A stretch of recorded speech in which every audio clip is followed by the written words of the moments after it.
Go.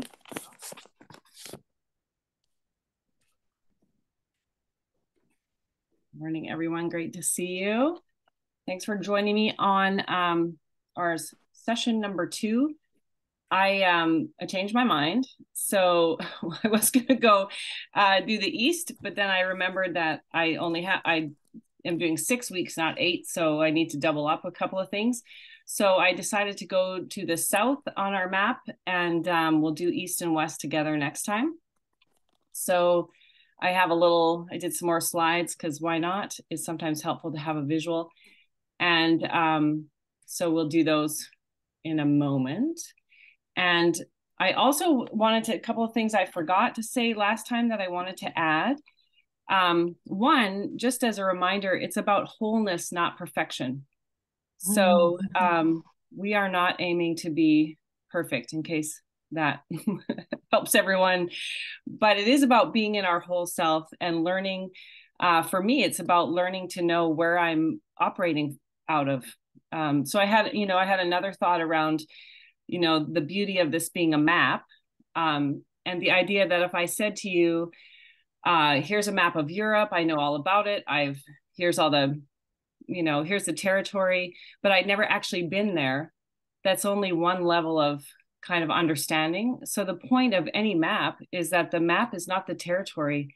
It points there, but you have to you have to experience it. You have to go into those areas. You have to know it for yourself. So it points to some places we can look for what our whole self looks and sounds and feels like. But it's up to us to uncover that. Otherwise, it's just a map, and that's nice, but it's not the territory. So I wanted to add that. And here's another thing I realized last time is I invited people to put their questions in the chat. And then I never actually read the chat. So after I was done, I thought, oh, great. So yes, put your questions in the chat. I won't look at them, but they're in there for no. So I thought I would say, so here's the difference of being in our whole self or not. So I recognize that I told everyone to put them in the chat. I have no idea if you did or not. I didn't look at them. And so when I was done, I laughed at myself.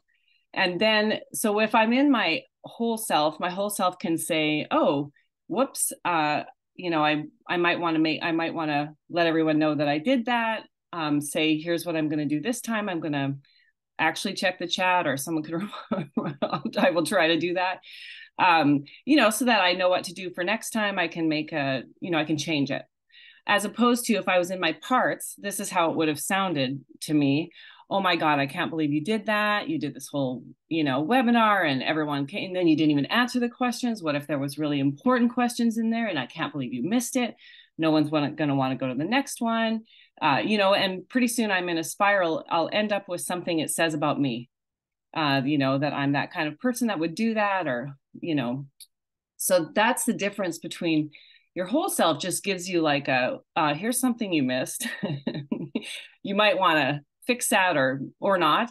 And my parts would put me on a whole nother trajectory around what that says about me and what that says about our time together. Or it would have a whole big story. So I thought I would give you a real-time example of how that could go. So, and the other thing I wanted to share is I learned this from my granddaughter when she was 3. This is a regular practice I do, is that, so one time I was visiting, and I had to go to the bathroom, and my son and his wife told her she couldn't follow me to the bathroom. So she waited outside the door for me. And as soon as I was done doing all the things and opened the door, she puts her hands up and yells, "You did it!" So I always have a reminder of the 3-year-old in us that is proud of us for all the little things that we do, for just, those basic things. So as soon as I was done, I hit stop here, I told myself, "Yeah, you did it." So I just wanted to share that as those kind of like as a nurturing generative adult practice, that we get to celebrate the stuff that we do. Because yeah, when we were kids, we had no problem with that, celebrating stuff that we did, that we showed up, even going to the bathroom. So So that's some things from last time I kind of wanted to share. So if you put your questions in the chat, I will attempt to read them. And otherwise, maybe put a hand up to get my attention to say, read the chat. Or we'll be having the same conversation next time.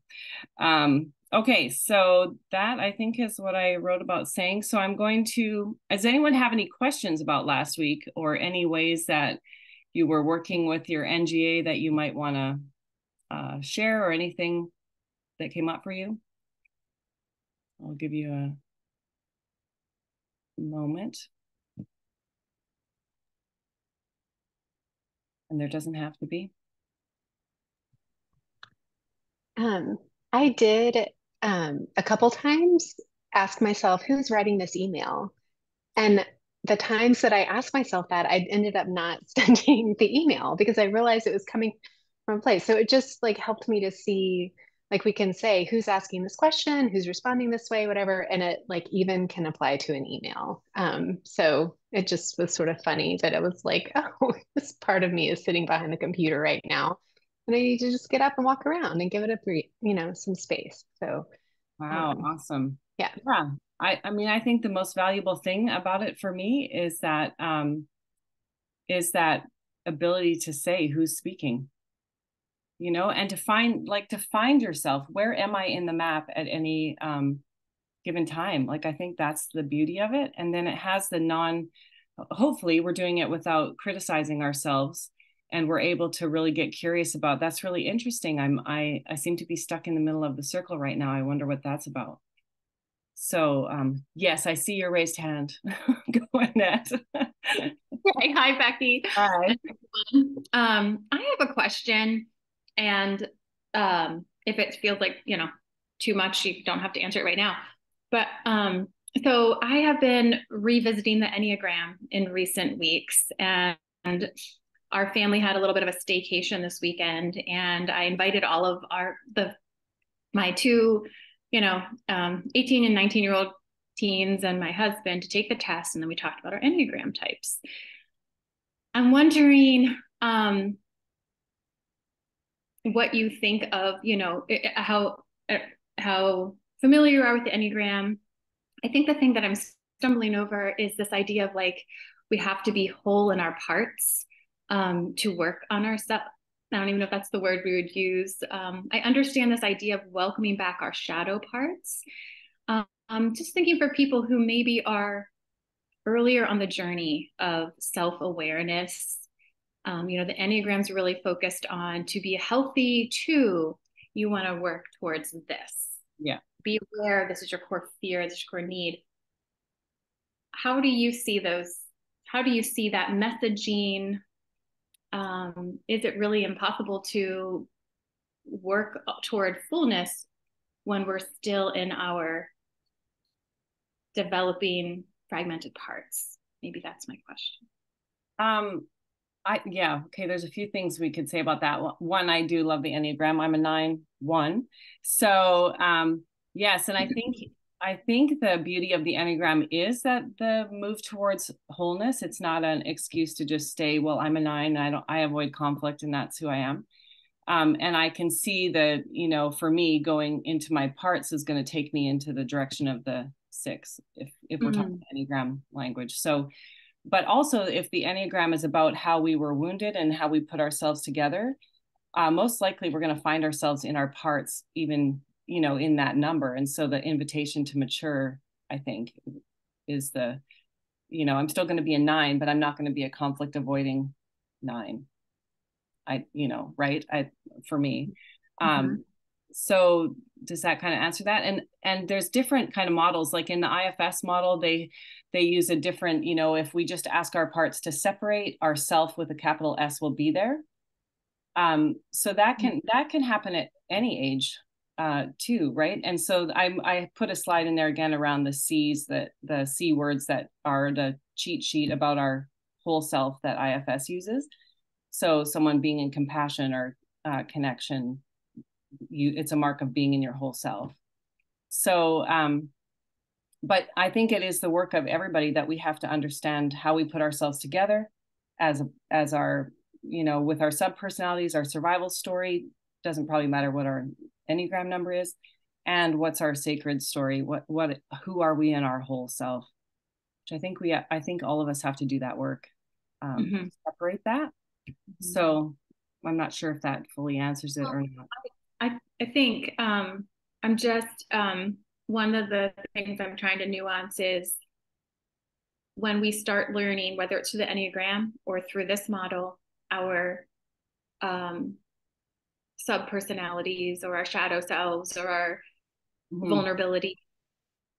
You know, the Enneagram says we need to we can't address them unless we're coming from our whole selves, but yet we can't really address them too unless we know what it feels like to be in our fragmented selves. So how do you like the cart before I'm just trying to visualize like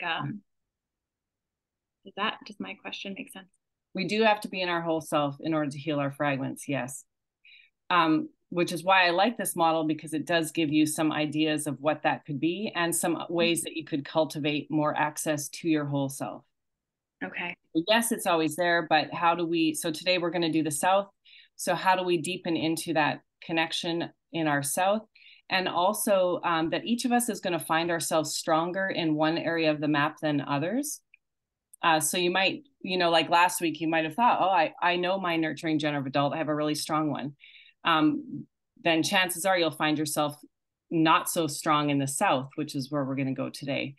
So it kind of helps us have a clue of, oh, I don't know this part of my whole self at all, or I feel like I do.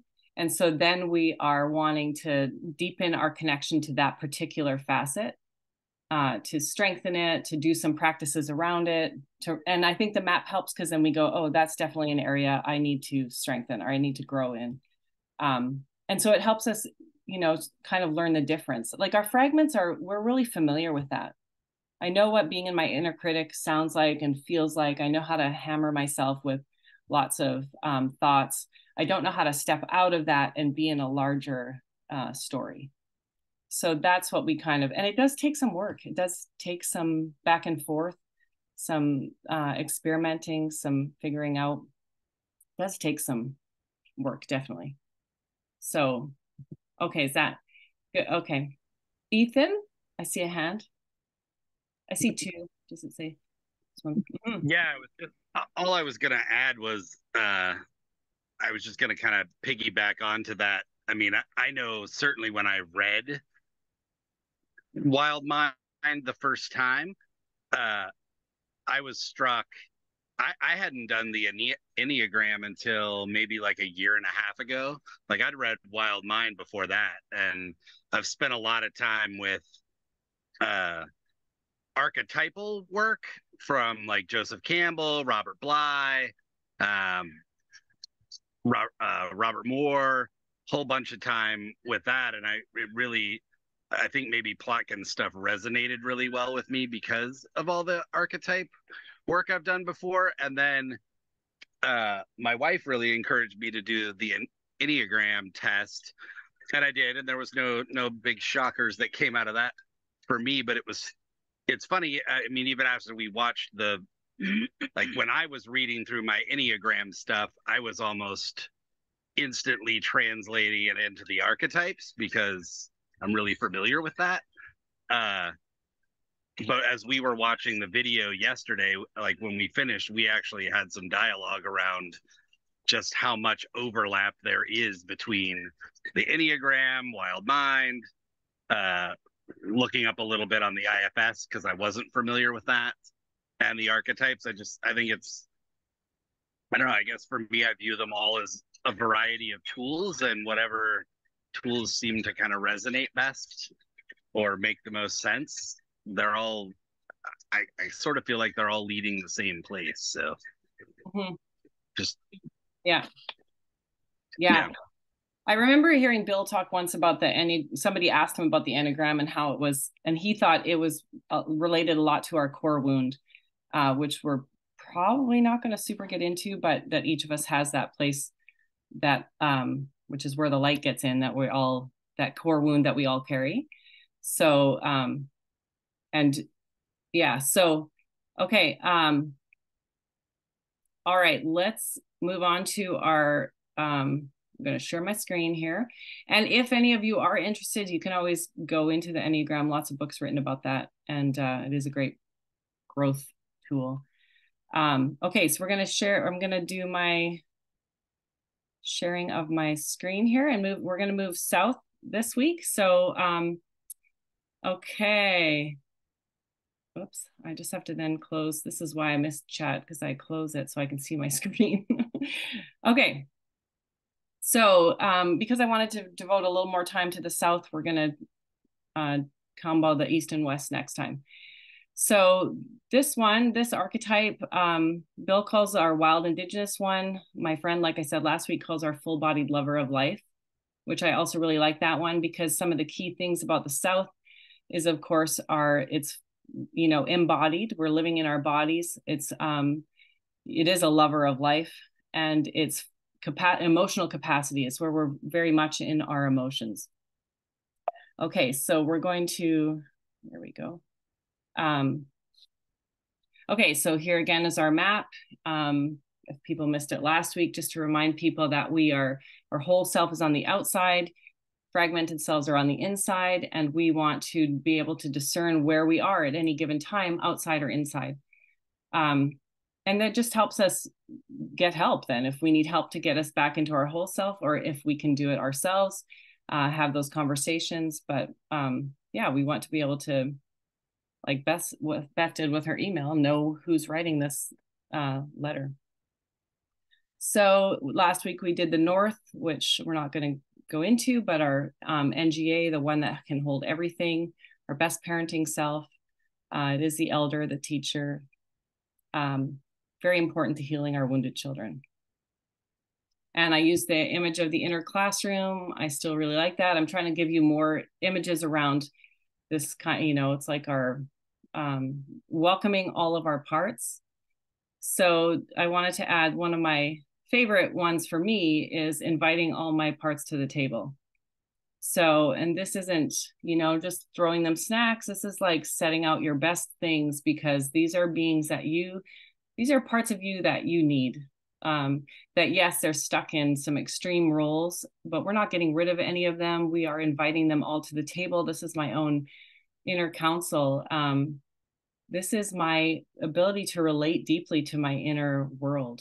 So it's important work. This isn't, we're not getting rid of them. They do what they do for a really good reason. And the more that we understand that, the more compassion that we end up having for ourselves. So I like that. We're inviting all of them to the table. So let's start with this whole self here. Okay. So we're going to start with a Rumi poem here, because this is very south. This being human is a guest house. Every morning a new arrival, a joy, a depression, a meanness. Some momentary awareness comes as an unexpected visitor. Welcome and entertain them all, even if they're a crowd of sorrows who violently sweep your house, empty of its furniture. Still treat each guest honorably. He may be clearing you out for some new delight, the dark thought, the shame, the malice. Meet them at the door laughing and invite them in. Be grateful for whoever comes, because each has been sent as a guide from beyond. So in the south, I want to remind you about this, the IFSCs also.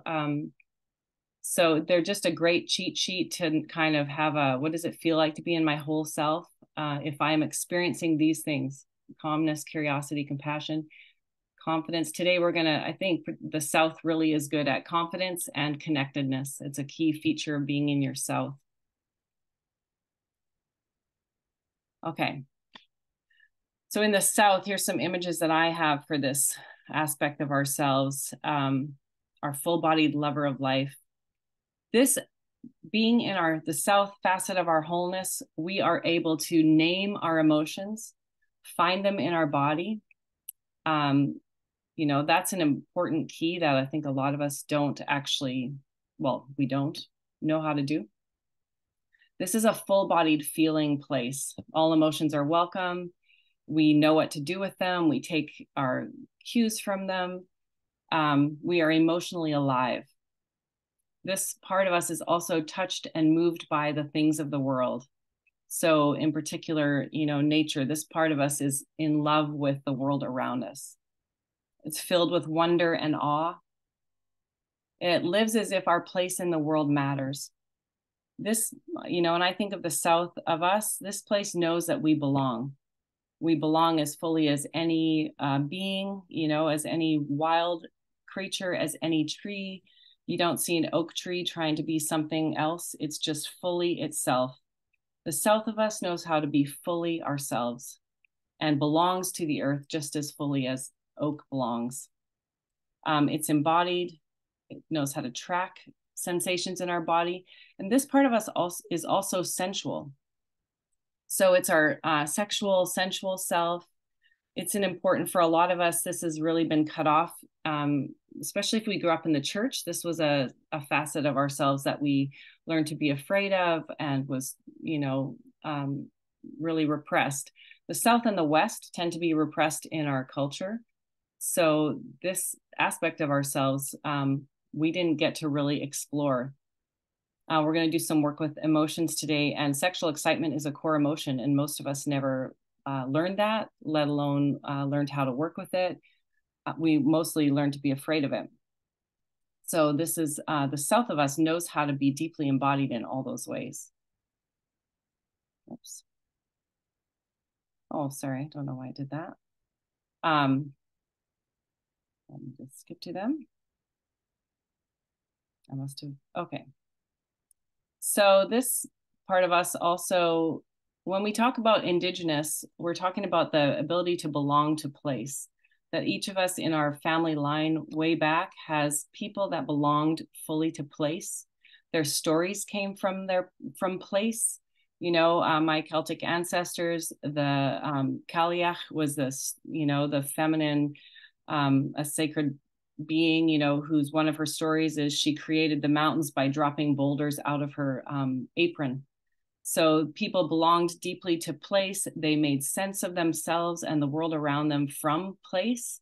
They interacted with the beings they found there, and that's how they all restoried each other in that connection. This part of us in our South knows how to be deeply belonging to place and to be storied from that place. It knows how to really find itself in relation to other beings. It's interrelational. So we are each mirroring each other. I become more fully myself, which impacts the world. It gives the world permission to become more fully itself. Each of us being who we actually are creates some magic, I think, in the world. So I love the word also, Bill uses this too in Wild Mind, but the word enchanted, which means, comes from the French word and means to be sung. So this place in us is like, we're being sung into the world. We are a song that is being sung into the world. So I think that that's really a beautiful way to look at it. And if you believe that about yourself, that you were truly an enchanted being, as mysterious and marvelous as any being out there, what would that change for you? And this one of us knows that that's true and doesn't have to, it doesn't have to fake it. It just knows that I'm a mysterious being. So like I said, it's this sexual, erotic, life force, interdependent. This is our deep instinctual place of knowing. So this is our gut knowing, because we're deeply connected to our body. It's the place in our gut that just knows. And most of us have also been cut off from that because it's can be a threatening thing to have people, in their own deep knowing, because we aren't easily convinced about other things if we have our own sense of deep knowing. So better to cut people off from that than to have these people who have a deep sense of themselves and a deep knowing and a deep belonging to the earth. So this place in us is a deep instinctual well that you can trust. It's also this place in us that is allured by the world around us and is alluring in return. So it's that one of me that can go into the forest and be just drawn to some amazing being, but can also feel like those beings are as drawn to me as I am to them. There's a deep reciprocity and this mutual fascination between us and the world around us. And that's South. And you can feel it in your body. You can feel, maybe it's when we talk about following what we love, following our own heart. This is the South of us who knows how to do that. I'm going to read this Mary Oliver poem that probably many of you are familiar with also, but this really sums up the South. You do not have to be good. You do not have to walk on your knees for 100 miles through the desert repenting. You only have to let the soft animal of your body love what it loves. Tell me about despair, yours, and I will tell you mine. Meanwhile, the world goes on. Meanwhile, the sun and the clear pebbles of the rain are moving across the landscapes, over the prairies and the deep trees, the mountains and the rivers. Meanwhile, the wild geese high in the blue air are heading home again. Whoever you are, no matter how lonely, the world offers itself to your imagination, calls to you like the wild geese, harsh and exciting, over and over, announcing your place in the family of things. The South of you knows your place in the family of things and knows that you don't have to walk on your knees for hundreds of miles through the desert repenting. You just have to let the soft animal of your body love what it loves. So one of the key things in the South is being emotionally literate, which most of us have work to do in this area. So again, what's helpful about the map is you can say, oh, I'm not very good with my emotions. So for instance, if you only experience one or two of them, you like to stay in the joy side, or you like to stay in, or mostly it's sadness, or, you only have a repertoire of a few, there, you have some work to do. Emotions, I heard once somebody say, it's like a grand piano with all the keys that we should be able to play all this variety of notes, but instead we only have a few notes that we can play, which is not that musical really. So one of my favorite tools for that is is Hilary Jacobs Hendel's work. So I'm going to show you her chart here, but feel free to dive into it deeper. And her book is called It's Not Always Depression. I highly recommend it if working with your emotions is something that you know that you have work to do around. So and this is a beautiful chart to kind of help us. So I put on here also, like, whole self is also considered an open-hearted state. So we are willing to go through the world with an open heart. And the South of us is totally good with that.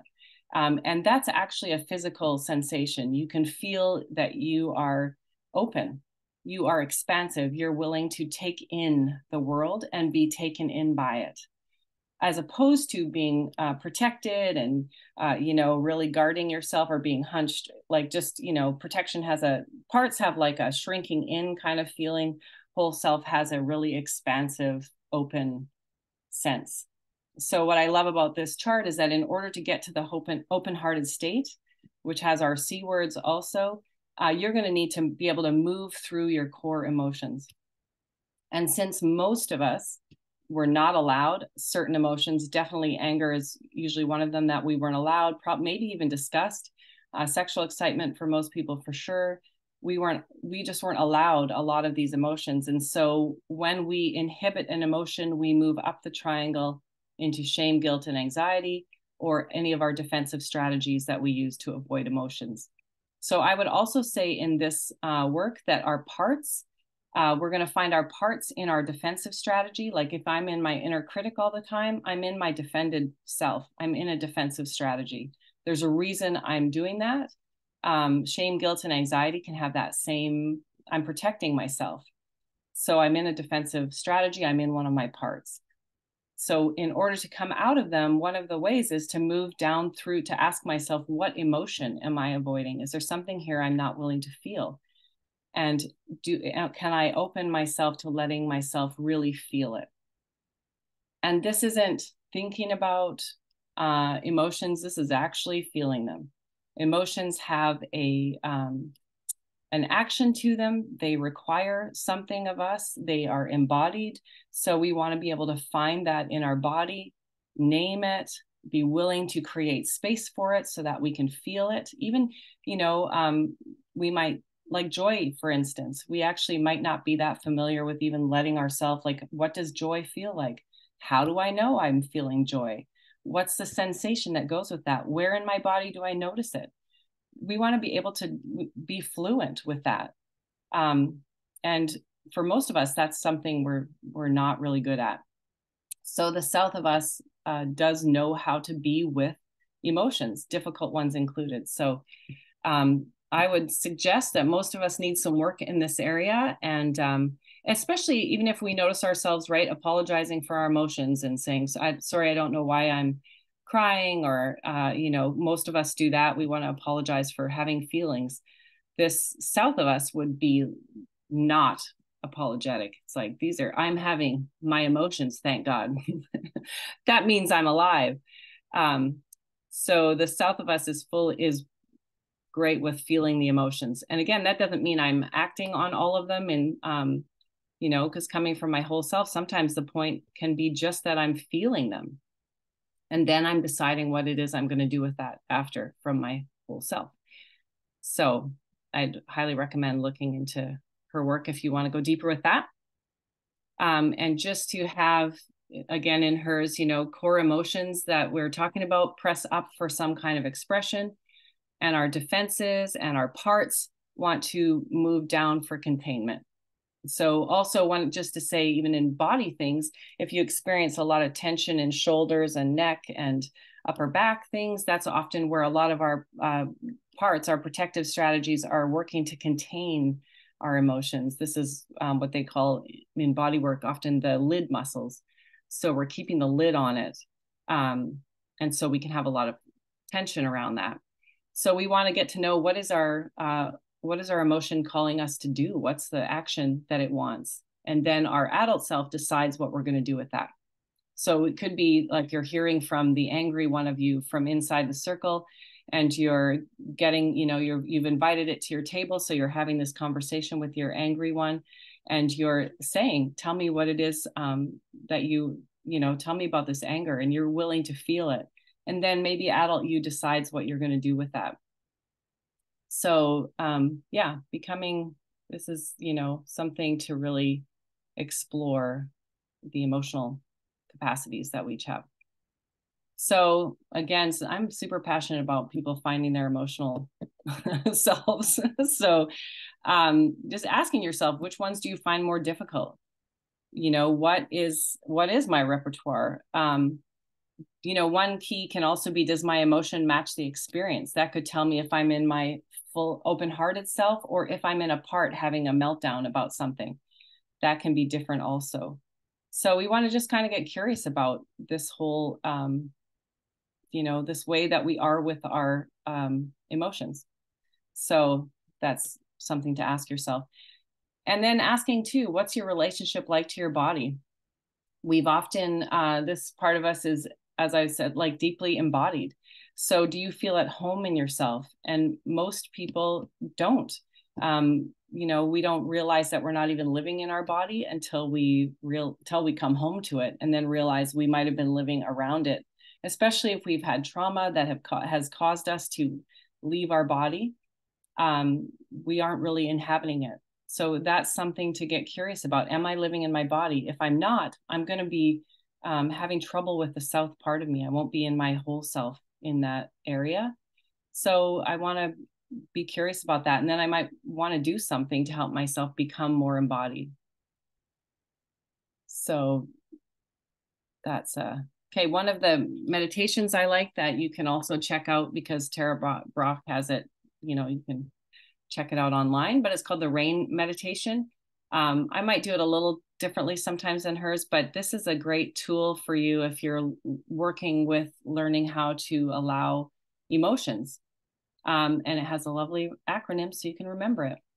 So your first thing would be to recognize that something's going on.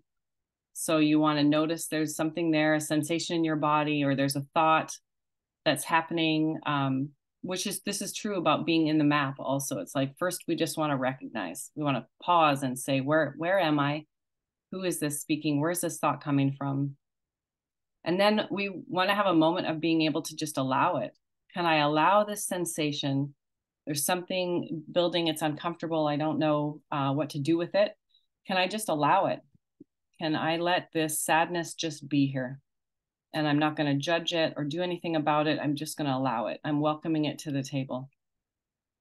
After I've done that, given it some space, perhaps I've fed it and made it feel welcome, then I might ask questions. You know, what is it? What is this feeling? If I haven't been able to name it, what does it want me to know? You know, who is speaking right now? That's when I can get curious and ask my questions. And if I'm curious about what's happening to me, I'm in an aspect of my wholeness. So that's where the C words can be helpful. And then my NGA might need to come in and nurture. What does this place in my body need? What does this feeling need? What does this part of me need right now? Can I come from that place and really offer it? You know, can I even just put a hand on my body? Can I just, nurture myself that way? Can I be present to myself? So that meditation can be helpful for if that's an area you need to work on. Use that meditation or one like it to help you. Okay, oops, sorry about that. Oh, golly. Okay. All right, so if we're going to develop our south facet, we want to work on our emotional intelligence. So in whatever way you can do that, sometimes we definitely need to get help with that. So find them in our body, be willing to feel them. Is there any action? This is often what we're protecting ourselves against also. We want to get in touch with our body. It could be even as simple as you're going to be outside and you're really going to notice what the sun feels like on your body, what the wind feels like. You might just, see if you can start to feel sensations like, what does it feel like on the inside of your body? What's the awareness you can notice? Can you notice in your gut? Can you notice, what your chest feels like, what your back? Can just get curious about that, because we're often, numb in lots of places in our body. And numbness is also a feeling that might tell you there's something there worth exploring. But just get curious about, what do I feel? If I'm sitting, even just right now, sitting on your chair, what can you feel? Can you feel yourself touching the chair? What does it feel like to be in your body in this moment? And how do you know that that's what it feels like? So spend time in nature and maybe do what we would have used to do when we fully did inhabit our bodies. Play. Roll on the grass, see what it feels like. I think we've removed ourselves so far from things, so touch the trees. What does it feel like to be, connected in that way? And maybe you would want to move like those beings. When you watch a tree in the wind, that being is fully embodied. What if you were to move like that one, just to see, what does it feel like to move like wind or trees or grass? So, and another piece would be, what if you lived as if your place in the world matters? So maybe for a lot of us, we don't, this is an aspect of ourself that knows it's true. And maybe we don't fully know that yet, but what if we lived as if it was true? That my place in the world matters, that I do belong, that I am rooted here in place deeply. I'm connected like the mycelium is connected. What if that was really true? And what if that's one of the wanders you did? You go out and you ask a mushroom how it's connected, how it lives like that, what it's like to be so intimately connected. Another, I'm a fan of body work. So you can, I mean, massage can help you connect more deeper to yourself. Craniosacral for sure, Rosen method body work, Gestalt stuff, things that help you drop deeper into your body and really listen from the inside out. That's an important thing. Yoga to move like that, drumming practices, if you, do drumming or singing, something, dance, things that are using your body. Tantric practices, definitely not something we learned in our church years. So that can be something that people deepen into. Like what is it like? The sexual excitement, as a core emotion is not just about sex. It's also about living in a erotic way with the world. It's about life force. It's about connecting with your whole body and feeling things in your whole body. That's an erotic way of being connected. That's very South. So, and you might notice other people that you feel like, oh, that person's really connected in their South. And you might let that, projection or jealousy of that person work on you. If you noticed it in them, you must also have it. And so I wonder what that will be like as you learn to really live more into that. You might also ask yourself, what do you find magical or alluring or magnetic? That we're all drawn to different things. What are you drawn to and why? What's that, what would it be like to live your life from that place, doing the things that you find magical and alluring and magnetic? What if you were that kind of person who then radiated your own magic, your own alluring presence, your own magnetism? Because that's true for all of us, that we have that. The more fully you are yourself, the more that people, I think, are drawn to that or repelled by it. That could go either way. So also practicing your relational skills. There's lots of ways we can work on that. Again, these are things that most of us did not get taught that when we were kids. Maybe in a healthier culture we would have. So working on those kind of, showing up in relationship. And then, practicing the rain meditation. So something that helps you deepen into your body sensations and your emotions. Feeling may sound easy. It isn't. A lot of people think or believe they know they feel. But thinking or believing or knowing, not feeling, is not feeling. Almost anybody can learn to think or believe or know, but not a single human can be taught to feel. Why? Because whenever you think or you believe or you know, you're a lot of other people. But the moment you feel, you're nobody but yourself. So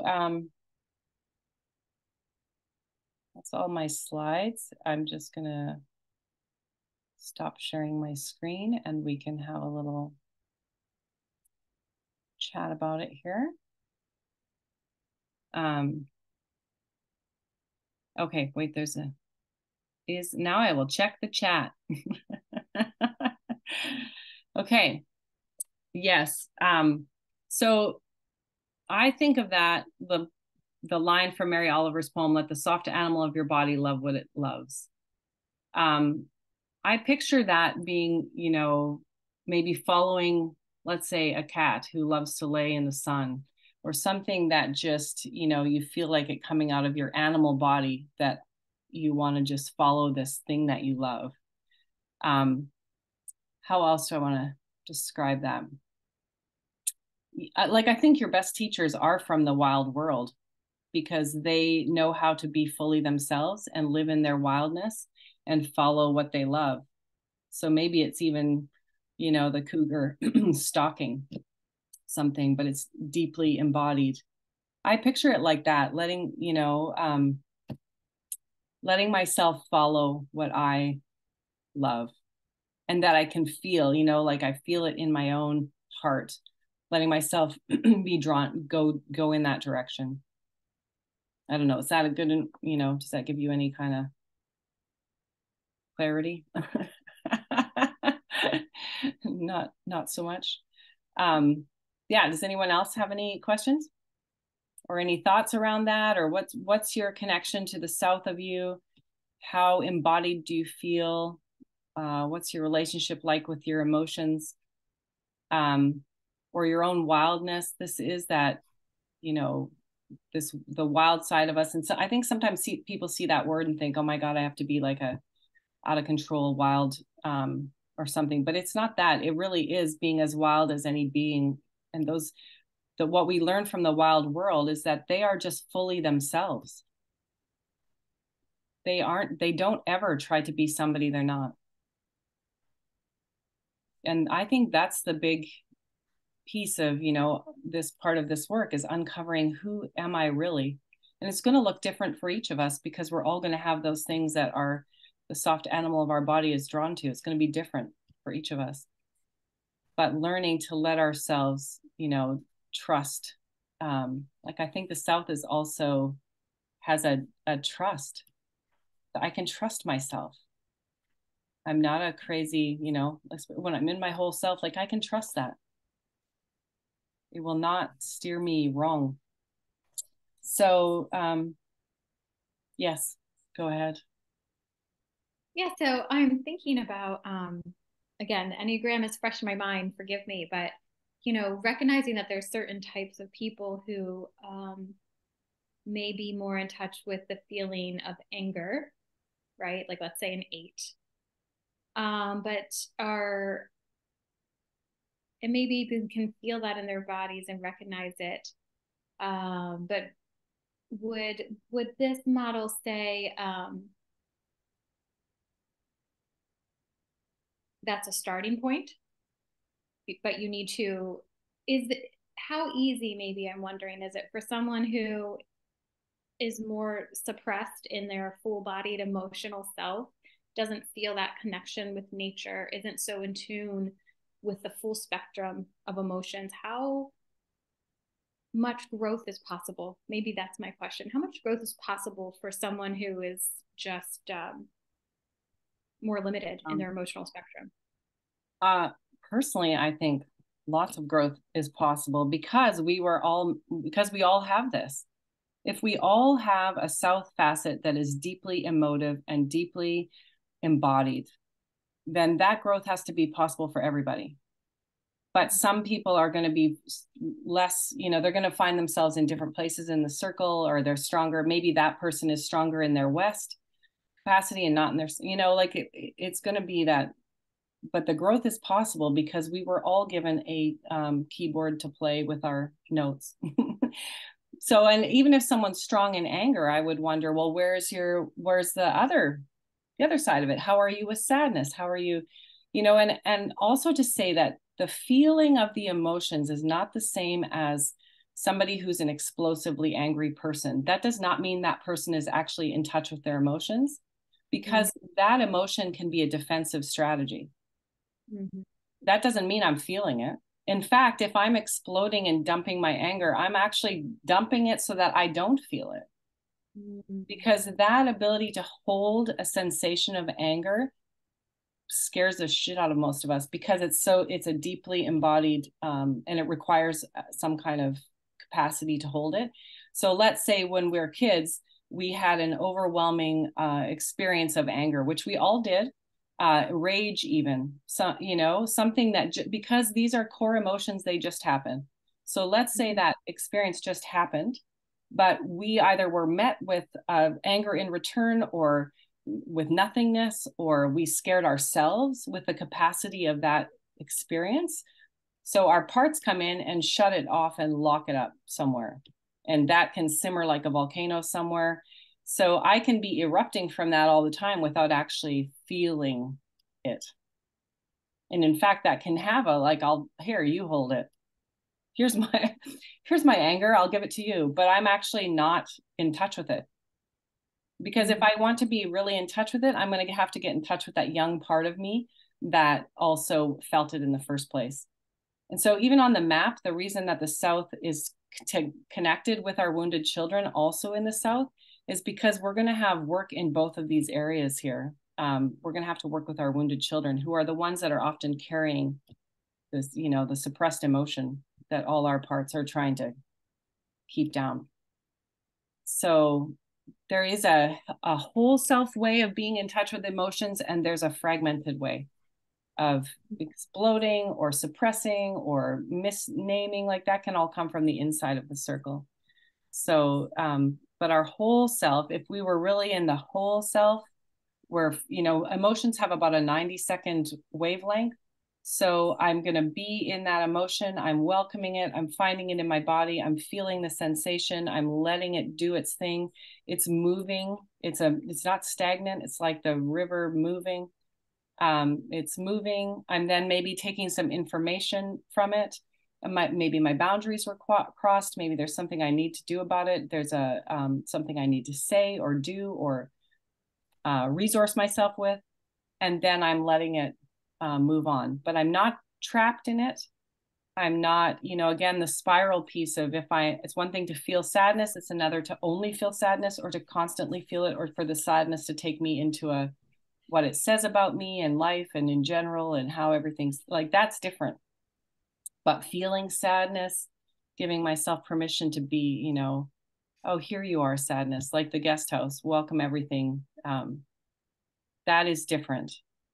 So again, I'm looking for the story around it. Am I hijacked by it? Is this the only emotion I have? You know, am I actually feeling it, or is it just a reaction? So there's some questions to ask around it. And yes, you can, I think, be in the emotions from the inside of the circle or from the outside.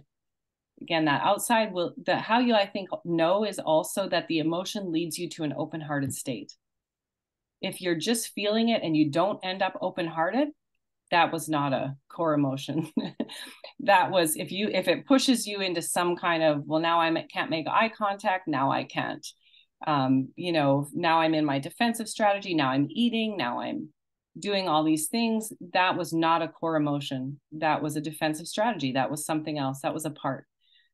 Because it should take me into my open-hearted state. It makes me more expansive. It makes me more open-hearted, more willing to meet the world, and more willing to be met by the world. If that's not happening, that's not what I'm in. If I'm shutting down and battening down the hatches, I am not in core emotions. Ethan, anyone else? You question? Hand raised?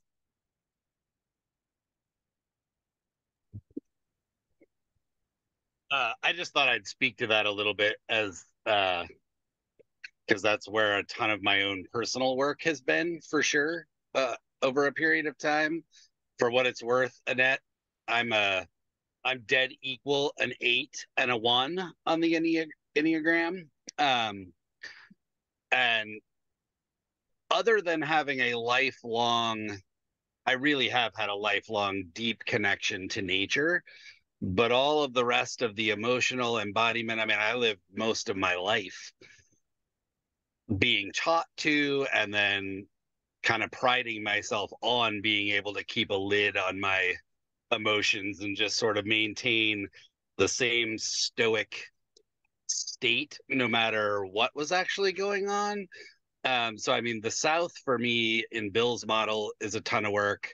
From the archetypal standpoint, like the lover is by far my weak spot around actually living into emotions, and it absolutely can change. Those areas, at least from the emotional standpoint, my wife could either agree or disagree, I guess, but that will probably always be on my weaker area. And yet as I've lived more into that and recognized, I mean, a lot of the stuff that I thought was anger or frustration in me, it wasn't. What it actually is fear. And especially I'm speaking around generalities and some men's work type stuff. That's a huge issue for a lot of men, and we're not allowed to be afraid. That's not. You're not supposed to fear. You know, that it's fragment garbage. But actually being able to start recognizing, gee, this corresponds to a sensation, and take a step back and where is this coming from, and as Becky says, welcoming it to the table and having a conversation instead of just squelching it until at some point you got to hit the vent valve somewhere. And half the time that ends up being totally inappropriate and totally unrelated. And I don't know. There's a lot of growth that's possible in that regard, and it's amazing how much the more for myself you spend time with it, and how much more joy filled your life is, and how much happier you can live your life, and how much more suddenly Becky and I have had a little dialogue about this kind of one-on-one, but how when you start being a little more in tune with that, you start being really kind of in tune, feels like just in tune with the universe and the great spirit, and things just start falling in line and landing in front of you as you, oh, okay, yeah, I hear you. This is where I need to go next, and this is what's mine to do now. And so I thought I would share that. I mean, I've lived a whole life of putting a cap on everything, and really worked over the last few years to change that, and it can change, and it's helpful. So that's all. I mean, if the anger is coming from a defensive strategy, which I think often a lot for eights that would be it, right? You're just defended. It's a defended place. Well, that would mean that in order to move down, to an open-hearted state, you're going to have to find out what core emotion that actually is under that. So that's the journey down into the open-hearted state. Yes, Norm.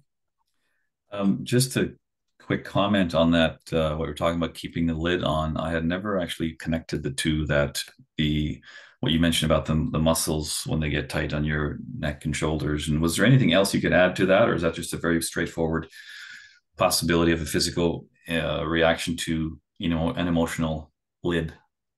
Yes, there is so much more one could say about that. That would be whole. That is a area of study for me for sure. So let's say, so even some of our parts will express themselves through your body.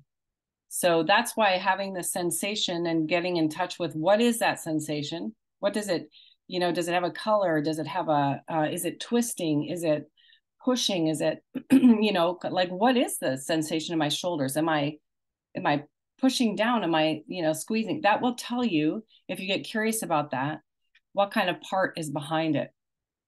So we can have, tension in our back. Some of the, the muscles that run right along our spine are also the muscles that keep us upright and propel us into the world. That can often be a really great loyal soldier place, actually, which we'll go into when we get into our fragments. But, the one that just keeps us propelled and out there, the doer. Good boys, good girls, we can have really tight muscles along the sides of our legs. There are so many places these can go. Lower back can be a great place where we're stuffing stuff down also. One of my instructors would talk about that as there's a resentment place in the lower back, where we're appearing nice on the front, but we're actually saying not nice things from different places. So, kind of being curious. That's why we want to be curious about where is this sensation coming from. So it's, you can say, no, like people who say, well, no, I just don't feel anger. Like, I'm not even angry. One of my sons will say that. And I think, is that true? Because that's, that's a defensive strategy, because our whole self wants it. Anger tells you something. My boundaries have been crossed. There's something I'm really passionate about. It's an important emotion that we've really learned to, demonize. So these are things that, like, our whole self's okay with it, because our whole self knows what to do with it, and knows that will take me into the open-hearted state. So I want them all, so yeah, but they're definitely showing up in our body. We want to be curious about that. And so that's why we want to do some investigating work with, what is that sensation? How do I know that that's joy? Is it, is it? What tells me that? And are those things leading to an open-hearted state? That's, so we're out of time here, but so just to, the South knows it belongs It knows it. So if you don't feel like you belong anywhere, you've got some work to do in the South. This one knows how to be embodied, to feel all the emotions. If you only have one, you got some work to do there. You know, if you don't feel at home in your own body, this is a place of growth, because this part of you knows it, is instinctually, you know, knows how to be in your body. So this one is in love with life. It's erotic. It's an erotic connection with the world. Yeah, I'll think about, maybe I'll have to think about that for next time, a certain book, but definitely the It's Not Always Depression book. She does do some work in that. So I would recommend that one. And then there's other, like, there's a lot in the bodywork world around how you know, discerning that. So yeah, but for sure, just get curious about how is the South for you? Do you feel like this is a place that you have some work to do, or it's like, nah, I feel really, I mean, some people do feel really South. They have a lot of connection there. So yeah, get curious about it. This is part of your whole self. If you don't know it, it's there waiting for you. Ask it. So, and then see what you get drawn to. Follow your heart around things that would help you deepen into that for yourself. It's important as building this container. So next time we're going to do East and West, balance the circle, and then we'll go into the inside of the circle and our fragmented selves and how we work with that. But it's key in being able to know the difference. So the emotions take you to an open-hearted state. How open do you feel?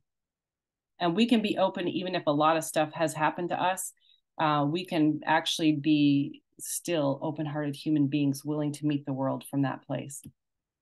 So thank you so much, everyone, for joining me. I hope it was helpful. And yeah, I read the thing, I think. So if there's any, you know, if you think of any more questions, and maybe I'll even pop on a little bit early next week. So if you have some that you just want to discuss, we can do that before we start. So that would work too. Maybe like 15 minutes early or something. Yeah. And then we'll keep on going. So thanks, everyone. Thank you. Thank you, Becky. You're welcome. Have a great day. You too.